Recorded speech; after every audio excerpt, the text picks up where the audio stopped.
বিচার দিবসে আপনার ঈমান যেমন আপনাকে সাহায্য করবে না, তেমনি আমার ঈমানও আপনাকে সাহায্য করবে না। আমরা সবাই নিজ নিজ চিন্তায় অস্থির থাকব। সূরা হাদীদের এই আলোচ্য অংশটি আমাদের জানা খুবই জরুরি, কারণ এই অংশটি আমাদের জানায় যে বিচার দিবসে কিভাবে এই দলের অন্তর্ভুক্ত হওয়া থেকে রক্ষা পাওয়া যায়। সংক্ষেপে বলতে গেলে কিয়ামতের দিন বিশ্বাসীরা যখন দাঁড়াবে, রাসূল সাল্লাল্লাহু আলাইহি সাল্লাম তাদের দেখতে পাবেন। ইয়াউমা তারা, তিনি দেখতে পাবেন মানে রাসূল সাল্লাল্লাহু আলাইহি সাল্লাম দেখতে পাবেন আল মুমিনিনা ওয়াল মুমিনাত, বিশ্বাসী নারী এবং পুরুষদেরকে। ইয়াসআ নূরুহুম বাইনা আইদিহিম ওয়া বিআইমানিহিম, তাদের সম্মুখ ভাগে এবং ডান পাশে তাদের নূর ছোটাছুটি করবে।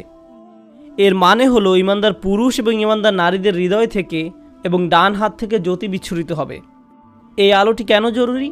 কারণ আল্লাহর প্রতি আপনার আমার ঈমান যদি অকৃত্রিম হয় এবং বিশ্বাস দৃঢ় হয়, কিয়ামতের দিন এই বিশ্বাস জ্যোতিতে রূপান্তরিত হয়ে দীপ্তি ছড়াবে। আর এই বিশ্বাস দুনিয়াতে আমার কর্মকে প্রভাবিত করেছে। আমার হাতের সেই কাজগুলোই কিয়ামতের দিন আলোতে রূপান্তরিত হবে। সেদিন আমাদের কাছে দুটো আলো থাকবে। শেষ বিচারের দিনটি হবে নিকষ কালো একটি দিন। আধারে ঢাকা বিস্তীর্ণ পথ পাড়ি দিয়ে আমাদেরকে জান্নাতে পৌঁছাতে হবে এবং সুদীর্ঘ পথ পাড়ি দিতে সবার আলো প্রয়োজন হবে। কিছু কিছু ব্যক্তির আলো হবে অনেক প্রখর। রাসূলুল্লাহ সাল্লাল্লাহু আলাইহি সাল্লাম বলছেন, তাদের আলো এত লম্বা হবে যে সেই আলো এক শহর থেকে আরেক শহর পর্যন্ত বিস্তৃত হবে। আবার কারো কারো আলো হবে অত্যন্ত অনুজ্জ্বল। সেই টিমটিমে আলোতে নিজের পা কোথায় ফেলছে কোনো মতে সেটুকুই শুধু দেখা যাবে। তাহলে মানুষ বিভিন্ন মাত্রায় আলো নিয়ে যখন জেগে উঠবে এবং জান্নাতের পথে যাত্রা শুরু করবে, তখন আল্লাহ তাআলার পক্ষ থেকে অভিনন্দন জানানো হবে, কারণ অন্তত তাদের নিজস্ব কিছু আলো রয়েছে। আর অনেকের তো কোনো আলোই নেই, তাই তাদের জান্নাতে যাওয়ার কোনো সুযোগ নেই। আল্লাহ বলবেন, বুশরাকুমুল ইয়াউম জান্নাতুন তাজরি মিন তাহতিহাল আনহার, আল্লাহ বলবেন, আজ তোমাদের জন্য সুসংবাদ জান্নাতের, যার তলদেশ দিয়ে নদী প্রবাহিত। তোমাদের সামনেই এটা আছে, হাঁটতে থাকো, চলতে থাকো। পরবর্তী আয়াতে আল্লাহ অন্য একদল লোকের কথা বলেন, যারা জেগে ওঠার পর গভীর বিস্ময় আবিষ্কার করবে পথ চলার জন্য তাদের নিজস্ব কোনো আলো নেই। চারপাশ গভীর অন্ধকার, বহু দূরে তারা দেখবে কিছু আলো। আপনারা দৃশ্যটা কল্পনা করতে পারেন, চারপাশ গভীর অন্ধকারচ্ছন্ন আর বহু দূর থেকে তারা দেখবে কিছু মানুষ আলো নিয়ে এগিয়ে যাচ্ছে। তারা হয়তো মানুষ দেখতে পাবে না, শুধু আলোর বিচ্ছুরণ দেখা যায়। তখন তারা ভাববে আমাদেরকে দ্রুত তাদের কাছে পৌঁছতে হবে, কারণ আলোটা ধীরে ধীরে হারিয়ে যাচ্ছে। তো সেই মুনাফিকরা কিয়ামতের দিন এইরকম একটি তমসাচ্ছন্ন পরিস্থিতিতে জেগে উঠবে, আর তারা বিশ্বাসীদের আলো দেখে তাদের ধরার চেষ্টা করবে, কারণ তাদের নিজস্ব কোনো আলো থাকবে না। তারা জেগে উঠে গভীর বিস্ময় আবিষ্কার করবে তাদের সাহায্য করার মতো কিছুই নেই। ইয়াকুলুল মুনাফিকুনা ওয়াল মুনাফিকাত লিল্লাযিনা আমানু উনজুরুনা নাকতাবিস মিন নূরিকুম, যেদিন মুনাফিক পুরুষ এবং মুনাফিক নারীরা মুমিনদেরকে বলবে, তোমরা আমাদের জন্য অপেক্ষা করো, আমরাও কিছু আলো নিব তোমাদের জ্যোতি থেকে, আমরাও কিছু আলো নিব তোমাদের জ্যোতি থেকে। ইকতিবাস শব্দ দ্বারা বোঝায়, যেমন আগের দিন আপনার হাতে মশাল থাকতো আর অন্যজনের আগুন থেকে নিজের মশাল জ্বালিয়ে নিতেন, সেরকম। তাই তারা ভাবলো আমরা তোমাদের থেকে কিছুটা আলো ধার নেব, তোমাদেরটা নিয়ে যাব না, একটু থামো, আমাদেরকে সাহায্য করো।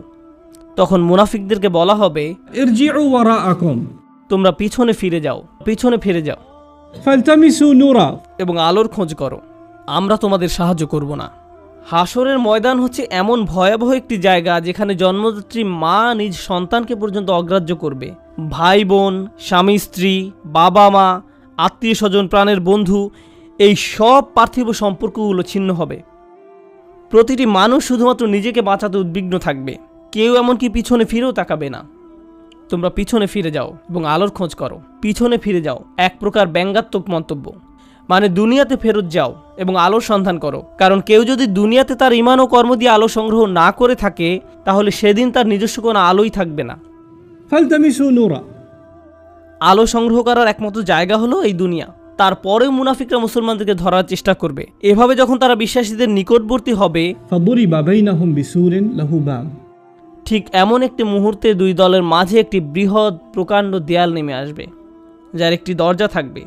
এই দরজা সম্পর্কে আমরা অন্য সময় আলোচনা করব। আল্লাহ বলেন, অতঃপর উভয় দলের মাঝখানে খাড়া করা হবে একটা প্রাচীর, ফলে এখন তারা ধরার চেষ্টা করলেও পারবে না। দেয়ালটি খাড়া হওয়ার পর আল্লাহ বলেন, দেয়ালের অন্য পাশে যে পাঁচটা মুনাফিকরা দেখতে পাবে না, সেখানে থাকবে আল্লাহর করুণা, দয়া এবং মমতা, আর অপর দিকে থাকবে কঠোর শাস্তি এবং অন্ধকার, কঠোর শাস্তি এবং অন্ধকার। তাহলে এখন শুধু অন্ধকারই নয়, রয়েছে বিশাল এক দেয়াল, ফলে তাদের পালানোর আর কোনো জায়গা নেই। আর পেছনে দেখতে পাবে শাস্তি তাদেরকে আচ্ছন্ন করার জন্য এগিয়ে আসছে। তখন এই মুনাফিকরা, আল্লাহ আমাদের তাদের অন্তর্ভুক্ত না করুন, মুনাফিকরা মরিয়া হয়ে বলবে, ألم نكن معكم আমরা কি তোমাদের সাথে ছিলাম না? লক্ষ্য করুন, মুনাফিকরা অপর পাশে থাকা মুমিনদেরকে ডাকছে। স্পষ্টতই দরজা এই পাশ থেকে খোলা যায় না। আরে দরজাটা খোলো না, আমরা তো তোমাদের সাথেই থাকতাম। এভাবে মরিয়া হয়ে ডাকা হবে। সামনে অগ্রসর হওয়ার পূর্বে এটা বোঝা গুরুত্বপূর্ণ।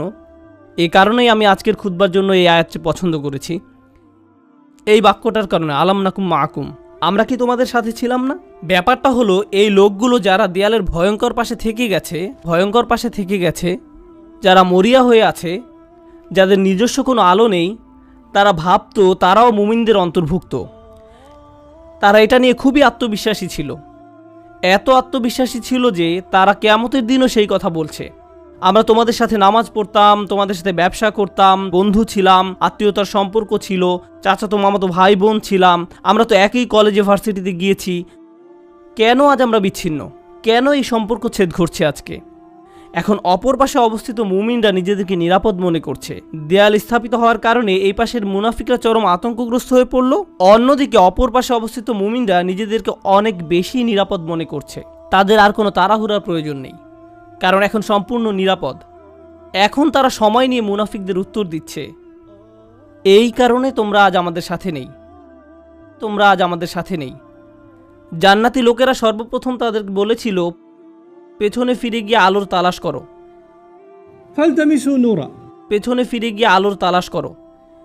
স্পষ্টতই তোমাদের আলো নেই। আবার মুনাফিকরা সম্পূর্ণ হতবাক, আমাদেরও তো তোমাদের মতো আলো পাওয়ার কথা ছিল। এখন জান্নাতি মানুষরা মুনাফিকদের ব্যাপারে বর্ণনা করবে, এই লোকগুলোর তো আলো ছিল, তাদের বিশ্বাস ছিল, এই লোকগুলোর তো আলো ছিল, কিভাবে তারা এটা হারালো? কিভাবে তারা কিয়ামতের দিন সম্পূর্ণ দেউলিয়া হয়ে পড়ল? এই আয়াতটি বিশেষভাবে নিগুড় একটি আয়াত। এই আয়াতে বর্ণিত হয়েছে কিভাবে একজন মুমিন ক্রমে ক্রমে ঈমান হারায়, কিভাবে একজন মানুষ ঈমানের মতো মহামূল্যবান জিনিস পাওয়ার পরেও পরিশেষে তা হারিয়ে ফেলে। রাতারাতি কোনো ব্যক্তির ঈমান ধ্বংস হয়ে যায় না। একদিন সকালে ঘুম থেকে উঠে কোনো ঈমানদার ব্যক্তি মুনাফিক হয়ে যায় না। এটা একটা পর্যায়ক্রমিক প্রক্রিয়া। এই প্রক্রিয়াটি এই নিরন্তর বাণীতে প্রকাশিত হয়েছে, বালা, অবশ্যই তোমরা আমাদের সাথে ছিলে, ওয়ালাকিন্নাকুম ফাতানতুম আনফুসাকুম। আমি প্রথমে সহজ অনুবাদ বলছি, পরে ব্যাখ্যা করব। ওয়ালাকিন্নাকুম ফাতানতুম আনফুসাকুম।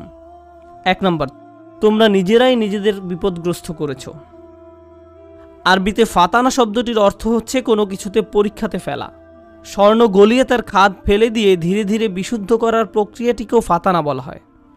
স্বর্ণ নিখাত করার প্রক্রিয়াটি কিন্তু সহজ নয়, বরং এটি একটি যন্ত্রণাদায়ক দহন প্রক্রিয়া। ফাতানতুম আনফুসাকুম এর অনেকগুলো ব্যাখ্যা আছে, তবে আজকের খুতবার জন্য একটা বিষয়কে হাইলাইট করব। তুমি নিজেকে বারংবার জেনে বুঝে এমন পরিস্থিতিতে ফেলেছ যেখানে তোমার ঈমান পদে পদে কঠিন পরীক্ষার সম্মুখীন হবে। এখানে জিনিসটা বোঝার চেষ্টা করুন, ঈমানের জন্য ক্ষতিকর হবে জেনেও আপনি বারবার নিজেকে এমন পরিবেশের সম্মুখীন করেছেন এবং নিজেকে বুঝিয়েছেন আমি এটা সামলে নিতে পারবো। আপনি নিজেকে এমন সব বন্ধু আত্মীয় স্বজন দিয়ে পরিবেষ্টিত করে রেখেছেন যারা খারাপ কাজ করে, খারাপ কথা বলে, অশ্লীল জিনিস দেখে, কিন্তু আপনি নিজেকে বুঝিয়েছেন আমি তাদের মতো না।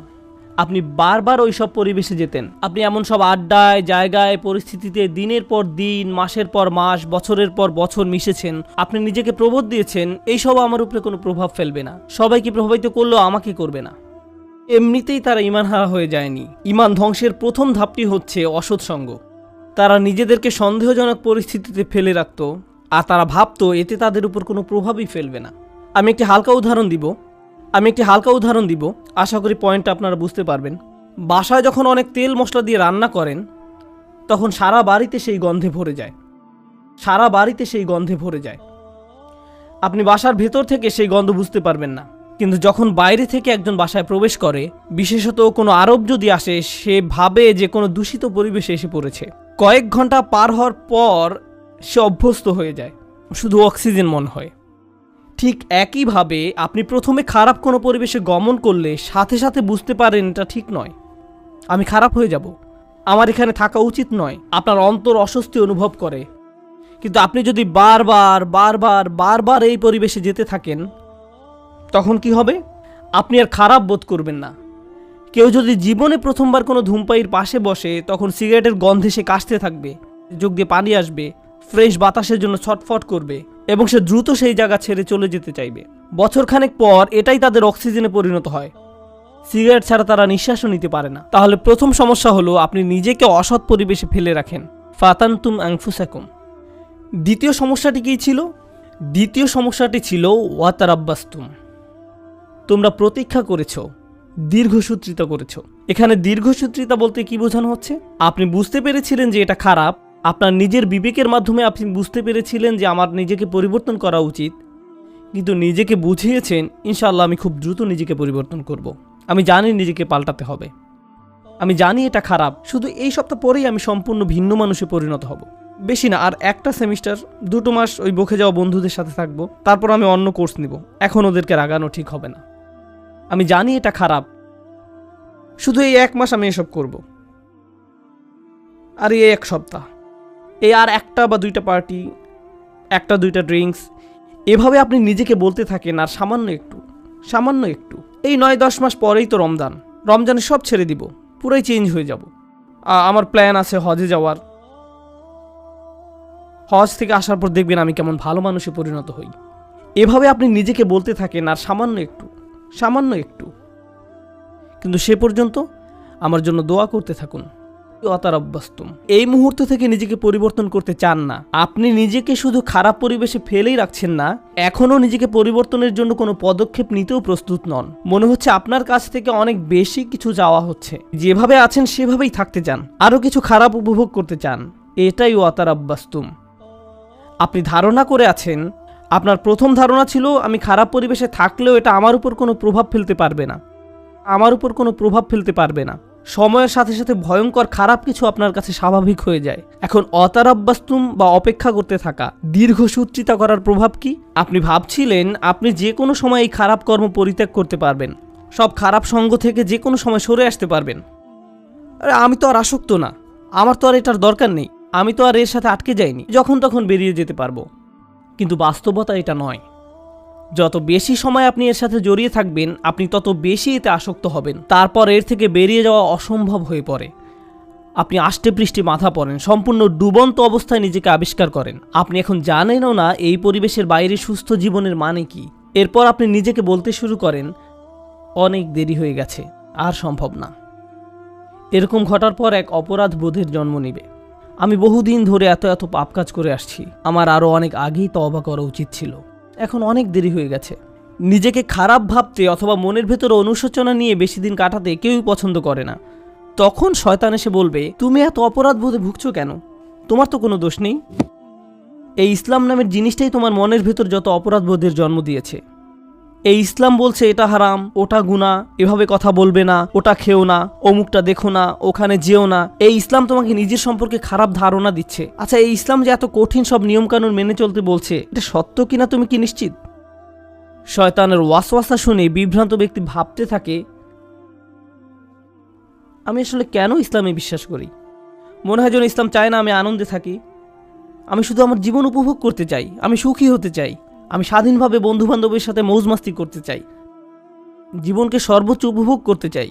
আমি তো এমনিতেই কোরআনের সত্যতা সম্পর্কে নিশ্চিত নই। আল্লাহ বলে কেউ আছে কিনা এই ব্যাপারে আমার সন্দেহ আছে। এই কোরআন হাদিস কতটা নির্ভরযোগ্য? আমাদের আশেপাশে এরকম বিভ্রান্ত অবস্থায় অনেক আব্দুল্লাহ, জয়নব, আলী, ফাতিমা, আব্দুল করিম, আহমদ, রুকাইয়া তরুণীর আমরা দেখতে পাই। তারা খুব নির্ভীকভাবে বলে ইসলাম নিয়ে আমার মনে অনেক সন্দেহ আছে।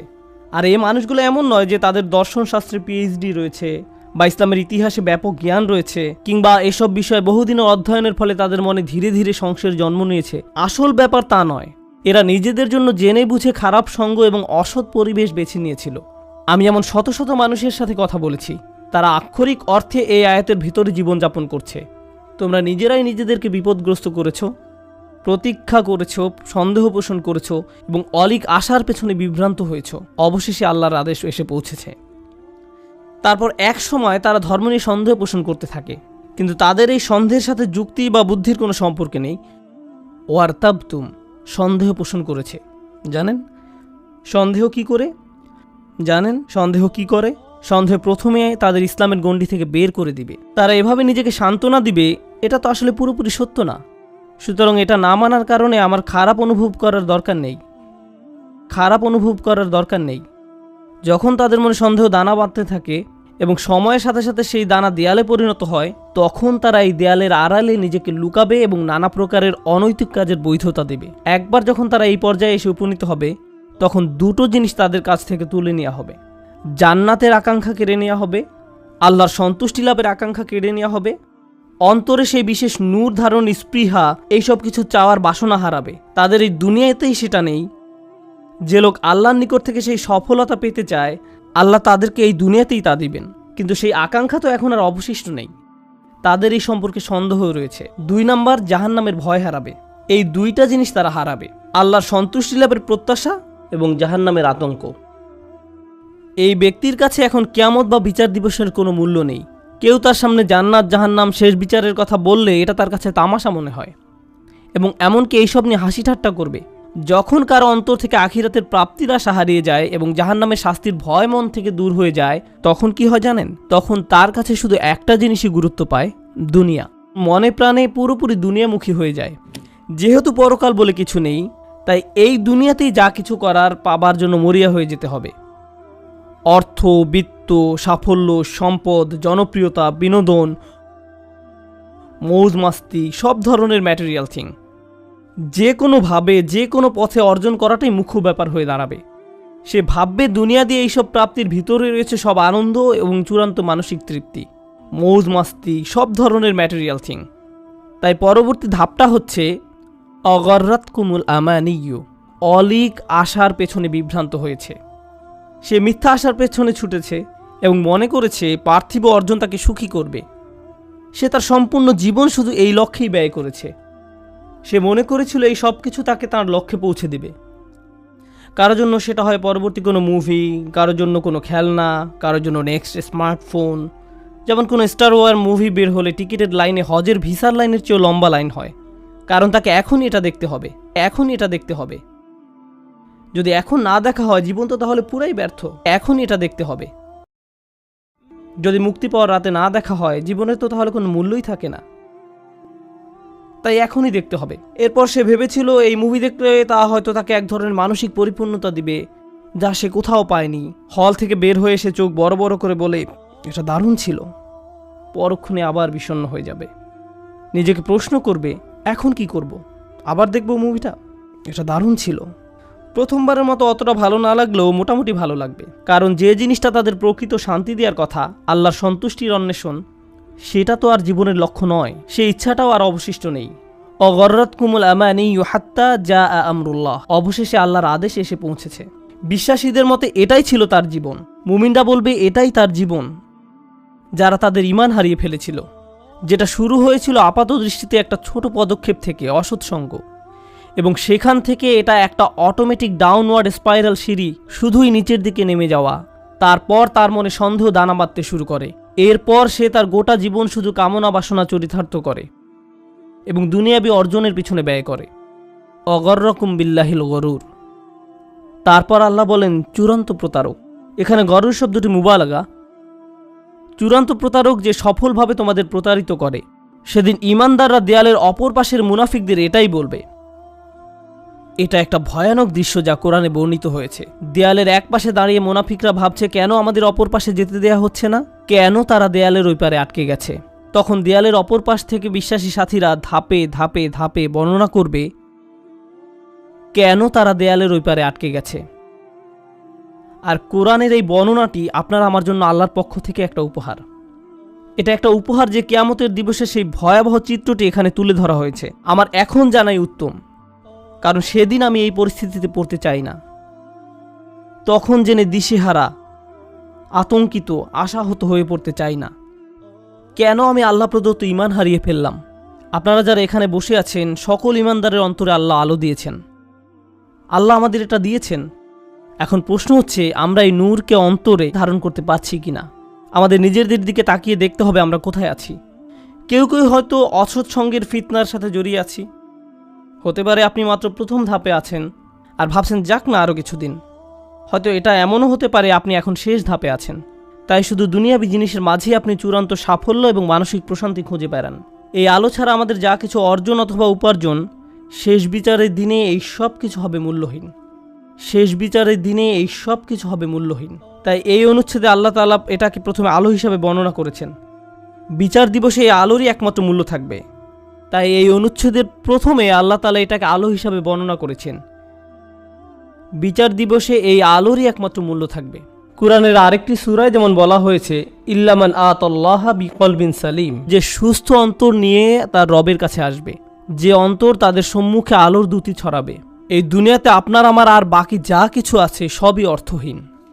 শেষ বিচারের দিনে আল্লাহর সামনে এর সবই গুরুত্বহীন। কিছুদিনের জন্য আমরা এইসব উপভোগ করতে পারি, কিন্তু যদি এর ফাঁদে আটকে যাই এবং আমাদের অন্তরের সব জায়গা দখল করে নেয়, অন্তরে আর কোনো জায়গা বাকি থাকবে না। আর তাই এর পরের আয়াতে আল্লাহ তাআলা বলছেন, ফালিয়াউমা লা ইউখাযু মিনকুম ফিদিয়াতুন ওয়ালা মিনাল্লাযীনা কাফারু মাওয়াকুমুন নার হিয়া মাওলাকুম ওয়া বিসাল মাসির। আজকে তোমাদের কাছ থেকে কোনো মুক্তিপণ, কোনো ক্ষতিপূরণ গ্রহণ করা হবে না। কোনো কিছু বন্ধক দেওয়ার চেষ্টা করো না। আজকে ওই দরজাগুলোতে তোমাদের প্রবেশাধিকার নিষিদ্ধ।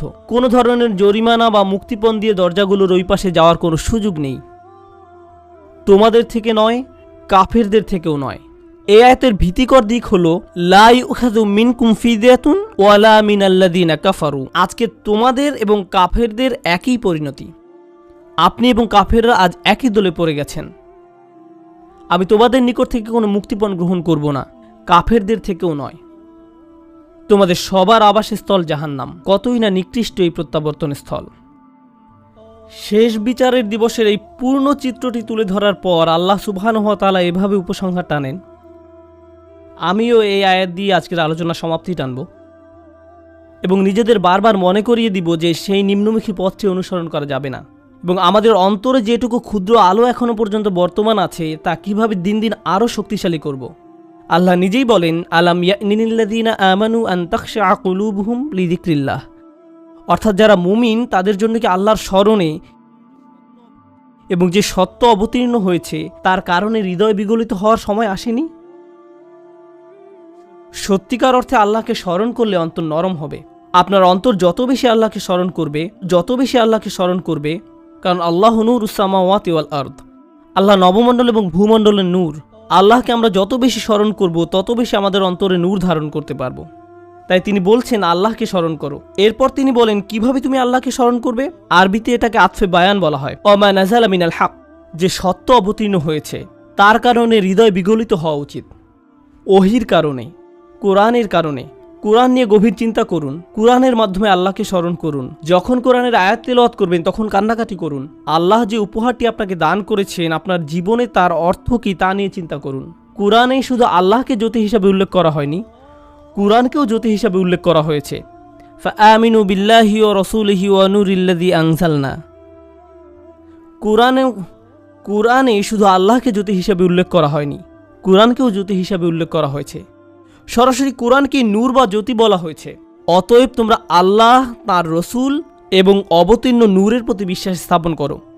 আপনার নিজের ব্যক্তিগত উন্নতির জন্য কোরআনের সাথে যে সময় ব্যয় করেন, যখন আমরা বসে কোরআন পড়ব, গভীরভাবে ভাবব যে আমাদের প্রভু আমাদের কি বলছেন, তাহলে এই অনুশীলন আমাদের হৃদয়কে আলোকিত করে তুলবে। আর আমাদের জীবনে এই আলোর চেয়ে দামি কোনো সম্পদের অস্তিত্ব নেই।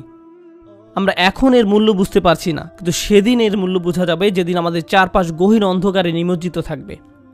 আমাদের বক্ষ এবং ডান হাত থেকে নির্গত আলো ছাড়া আর কোনো আলো থাকবে না, কোনো আলো থাকবে না। ولا يكونوا كالذين أوتوا الكتاب من قبل فطال عليهم الأمد فقست قلوبهم وكثير منهم فاسقون। তারা তাদের মতো যেন না হয় যাদেরকে পূর্বে কিতাব দেয়া হয়েছিল, তাদের উপর সুদীর্ঘকাল অতিক্রান্ত হয়েছে, তাদের অন্তঃকরণ কঠিন হয়ে গেছে। তাদের নিকট কিতাব ছিল কিন্তু তারা এর কোনো মূল্য দেয়নি। এটা সম্ভব যে কোনো জাতির নিকট আল্লাহর কিতাব থাকতে পারে। আমাদের পূর্বে বিভিন্ন জাতির নিকট কিতাব ছিল, তাওরাত ছিল, ইনজিল ছিল, তাদের নিকট অনেক কিতাব ছিল, তারা সেটা থেকে কোনো উপকার গ্রহণ করেনি। লাম ইয়ান্তাফিউ মিনহা, তারা ওই বইগুলো থেকে কোনো উপকার নেয়নি। ওই কিতাবগুলো দিয়ে তাদের অন্তর আলোকিত করার কোনো চেষ্টা করেনি। হয়তো তারা ভুল উদ্দেশ্যে ওই বইগুলো ব্যবহার করেছিল, হতে পারে আনুষ্ঠানিকতা পালনের উদ্দেশ্য করেছিল, হয়তো তারা মাঝে মধ্যে শুধু তিলাওয়াত করে আনন্দ নিত। আল্লাহর কিতাবকে তারা এমন বিষয়ে পরিণত করেছিল। কোরআনও আজ আমাদের নিকট এমন হয়ে গেছে, শুধু বিয়ে শাদী অনুষ্ঠানে এটা তেলাওয়াত করি, আমাদের অন্তর বিগলিত করার জন্য আজ আমরা কোরআন অধ্যয়ন করি না। এটা ইতিহাসের এক নির্মম ট্র্যাজেডি যে মানুষ আল্লাহর কিতাব থেকে উপকৃত হয় না, অথচ যা এসেছিল মানুষের অন্তরকে কোমল করে কিয়ামতের দিন আল্লাহর সামনে দণ্ডায়মান হওয়ার জন্য প্রস্তুত করতে। আর তাই এটা এখন আপনার আমার দায়িত্ব। এজন্যই বলা হয়েছে ওয়ালা ইয়াকুনু কাল্লাযীনা উতুল কিতাবা মিন ক্বাবল ফাতালা আলাইহিমুল আমাদ ফাকাসাত কুলুবুহুম। তাদের অন্তঃকরণ কঠিন হয়ে গেছে। যখন তাদের অন্তর কঠিন হয়ে পড়ে তখন সেখানে কোনো আলো ঢুকতে পারে না। কিয়ামতের দিন সে অন্তর আপনার কোনো উপকার করবে না। ওয়া কাসীরুম মিনহুম ফাসিকুন। তাদের অধিকাংশই পাপাচারী। আল্লাহ আযজা ওয়া জাল্লা এই কয়েকটি আয়াতে একজন বিশ্বাসীর জীবনের অন্যতম গুরুত্বপূর্ণ একটি চিত্র তুলে ধরেছেন। আজকে আমি আপনি যে ঈমান ধারণ করি সেটা ধ্রুব নয়। আমাদের অন্তরে যে ঈমানের জ্যোতি দেওয়া হয়েছে সেটা আজীবন থাকবে এমন কোনো গ্যারান্টি নেই। আজকে আমার ঈমান আছে বলেই আমি নিরাপদ, সেটা ভাবার কোনো অবকাশ নেই। কেউ আমাদের মুসলিম মনে করে সালাম দেয় আর আমরাও জবাবে ওয়ালাইকুম আসসালাম বলি, ফলে আমরা মনে করি যে আমরা সবাই মুসলিম, আমাদের সবার অন্তরে আলো আছে। কিন্তু এই আয়াতগুলোর মতে কিছু মানুষ কিয়ামতের দিন জেগে উঠে হতচকিত হয়ে পড়বে, কিছু মানুষ কিয়ামতের দিন জেগে উঠে অবাক হয়ে যাবে। সে বলবে আমি মনে করেছিলাম আমি তোমাদের সাথে, কিন্তু সে তার সাথে নয়। তাই ভালো হয় আমরা যদি এখনই বুঝতে পারি এটা স্বয়ংক্রিয় নয়, এটার গ্যারান্টি নেই। আপনাকে ব্যক্তিগতভাবে এর জন্য প্রচেষ্টা চালাতে হবে, আমাকে ব্যক্তিগতভাবে এর জন্য প্রচেষ্টা চালাতে হবে। বিচার দিবসে আপনার ঈমান যেমন আপনাকে সাহায্য করবে না, তেমনি আমার ঈমানও আপনাকে সাহায্য করবে না। আমরা সবাই নিজ নিজ চিন্তায় অস্থির থাকব, নিজেদের আলোর জন্য চিন্তা করব। ইরজিউ ওয়ারাআকুম ফালতামিসু নূরা। তোমরা পিছনে ফিরে যাও এবং আলোর খোঁজ করো। এখন আমরা একে অন্যের সাহায্য করতে পারি, এখন আমরা একে অন্যের ঈমান শক্তিশালী করার ক্ষেত্রে ভূমিকা রাখতে পারি, কিন্তু সেদিন আল্লাহর সাহায্য ছাড়া আর কোনো সাহায্য থাকবে না। আল্লাহ আযজা ওয়া জাল্লা আমাদেরকে তাদের অন্তর্ভুক্ত করুন যারা তাদের আলো সংরক্ষণ করবে। আল্লাহ আযজা ওয়া জাল্লা আমাদেরকে তাদের অন্তর্ভুক্ত করুন যারা দেয়ালের ক্ষতিকর পাশে থাকবে না। আল্লাহ আযজা ওয়া জাল্লা আমাদের নিজেদের এবং আমাদের প্রিয় মানুষদের মুনাফিকি থেকে রক্ষা করুন। আল্লাহ আমাদের অন্তরকে কঠিন হওয়া থেকে রক্ষা করুন। আল্লাহর স্মরণে এবং কোরআনের বাণীতে অন্তরকে আর্দ্র